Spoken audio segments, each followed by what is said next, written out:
Gikan sa Lucas, Kapitulo 10. Versikulo 3 hantud sa Daisies. Miingon si Jesus, pagka makalilisang kaninyo, Corazin. Pagka makalilisang kaninyo, Betsaida.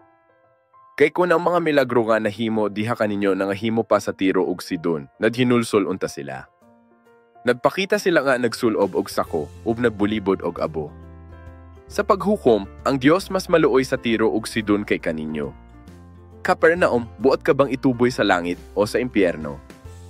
Miingon siya, ang mamati ka ninyo, mamati ka nako, ang magsalikway ka ninyo, magsalikway ka nako. Si Jesus nagpasidaan niya ang mga lungsod niya wala maghinulsol, grabe ang kahimtang sa paghukom. Panawagan kini sa tanan niya maghinulsol og magbago. Daghang kahayag, pulong sa Dios, panalangin kahibalo. Unsaon nato kini pagdawat? Sama ba kita sa Corazin o Betsaida nga wala magbago? O sa Tiro og Sidon niya andam maghinulsol? Palihog follow-up share aron madasig ang uban sa pagpaminaw sa maayong balita.